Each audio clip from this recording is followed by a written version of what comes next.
இனிய காலை வணக்கம். இன்றைக்கு குருவாரம்.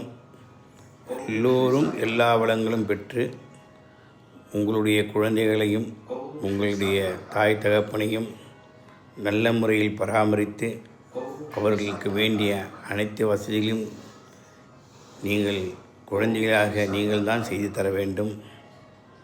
பெற்றோர்கள் எப்படி உங்களை வளர்த்தார்களோ அதே போல இருக்கும் காலத்தில் அவர்களை வளர்க்க வேண்டியது உங்களுடைய கடமை. இதில் ஆண் பெண் என்ற பேதம் கிடையாது.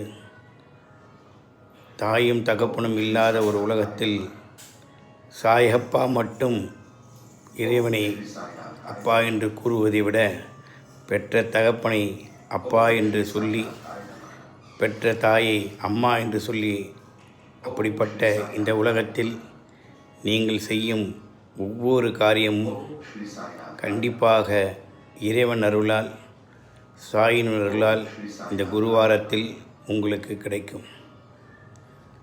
வார்த்தைகள் மிகவும் முக்கியமானது. சொல் பலிதம் அதைவிட முக்கியமானது. நாம் நினைத்த காரியங்களை அந்த சொற்களினால் தான் பலிதமாகின்றது என்பதை மறந்துவிடக்கூடாது. ஆகவே நாம் செய்யும் ஒவ்வொரு செயலிலும் அந்த சொற்களானது மிகுந்த கவனத்துடன் நல்ல வார்த்தைகளை சொல்லி குழந்தைகளுக்கு நல்லதே கற்றுக் கொடுக்க வேண்டும். இது பெற்றோரின் இனிமையான கடமையாகும். சொற்களை சொல்லி இன்முகமாக நாம் வாழ்வதுதான் நம்முடைய பாரத தேசத்தின் மிகப்பெரிய கடமை. பேசாமல் இருப்பது மிகவும் சிறந்தது. பேசும்போது சிந்தித்து பேசுவது அதைவிட சிறப்பானது. பேசிய பின் நாம் என்ன வார்த்தை உபயோகித்தோம் என்று அதுக்கு ஒரு அர்த்தம் சொல்லி அந்த அர்த்தத்தில் நாம் தினம் வாழ்வதை காட்டிலும் நாம் எப்படி திருந்தப் போகிறோம் என்பதுதான் முக்கியம். யார் நம்மை கோபப்படுத்தினாலும் பாபாவின் 2 வார்த்தைகள் பொறுமையும் நிதானமும் இருந்தால் இந்த வாழ்க்கையில் நாம் நிச்சயமாக முன்னேற முடியும் என்பதுதான் அவருடைய இந்த தத்துவமான வார்த்தைகள்.